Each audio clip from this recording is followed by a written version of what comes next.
Last week I was in Kigali and I want you to trust me to always want to try out the local thing or the local food wherever I go. So I asked my friend if I could try or learn how to make Isombe, which is a mixture of cassava and cassava leaves and other vegetables, like I'll explain.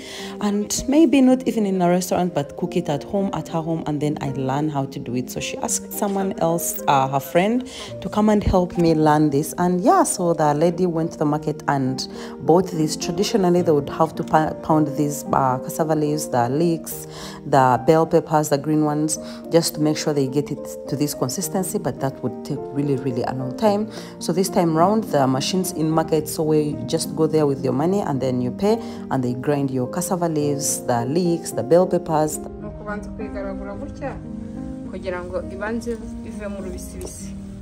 Is why it's ready like this. So what she did was put it on a pan and then try to like roast it around to make sure, she told me it was to remove the freshness, the rawness, the bitterness, the taste, that bitter taste of the cassava leaves. So we toast this around for a minute until all the heat went through it and it had literally turned color from this vibrant green to something that was like denser green, like army green, like this. Yeah, so now at this stage we removed the cover. We were stirring and covering, and then we added in taplaga, like water. You can use apparently vegetable stock or chicken stock or whatever meat you're going to be using. If you're using beef, you can use beef stock. If you're using fish, you can use fish stock to make sure you maintain the flavor profile. And yeah, I really was excited to try this out. The last time I had Isombe was in, I think, high school. I used to go to school with a Congolese girl who brought this, or the parents brought this on the VD, and I tried it and it had fish at the time, but I had still failed to get the, you know, that same taste. So when I went there I was like, yo, my babes, we gotta try this one. Oh, by the way, we covered and then let it simmer away until the water reduced, and she added in because it's gonna cook for a long time and we don't want it to like burn out so quickly. So we added in raw meat. There's always a new thing happening somewhere, breaking the rules that you have taught yourself. And now I feel like I'm such a new person, renewed to like try out new things. This Isombe is not seasoned and the meat goes indirect. There's no salt, so yeah, we'll see how it turns out. We're going to cover this. One thing that also surprised me is that Madame wasn't stirring the whole time. Me, you see me, even me, my hand, it's like itching.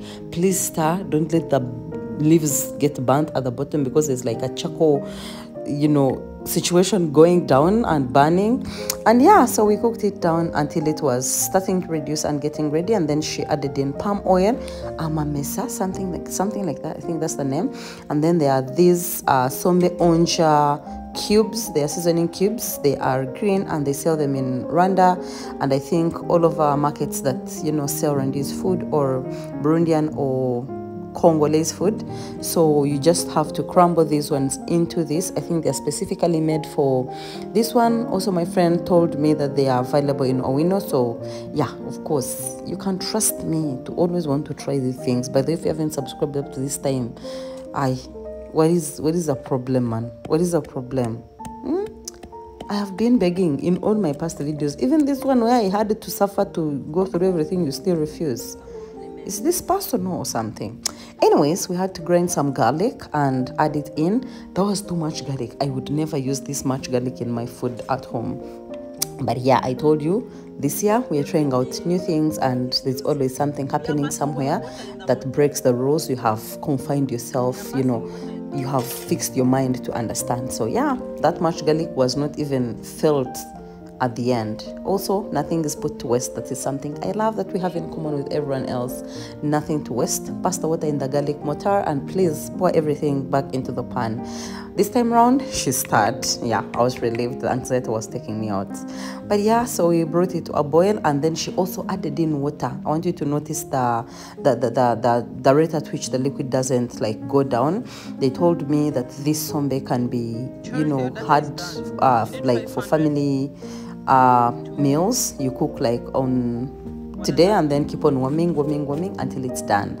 So here we added in ground nuts.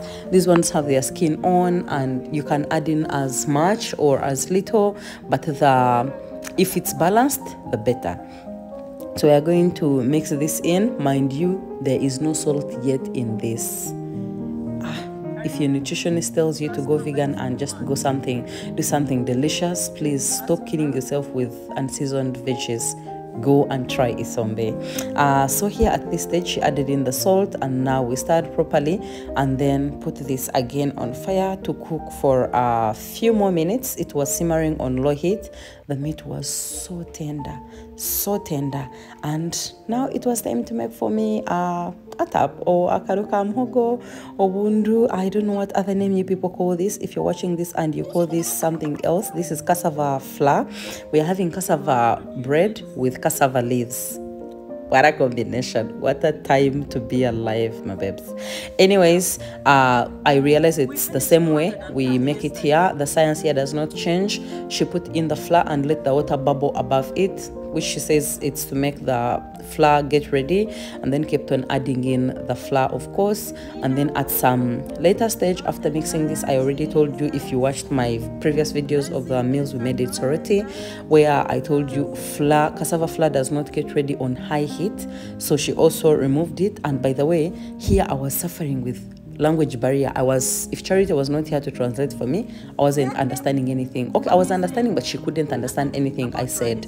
I'm speaking Runyankore and English. She can't speak anything. She's speaking only Kinyarwanda, and yeah, I can pick but replying her. But yeah, I realized that she also used the same trick. You put it down and then hold it firm with your feet and try to beat the lumps out of the cassava bread.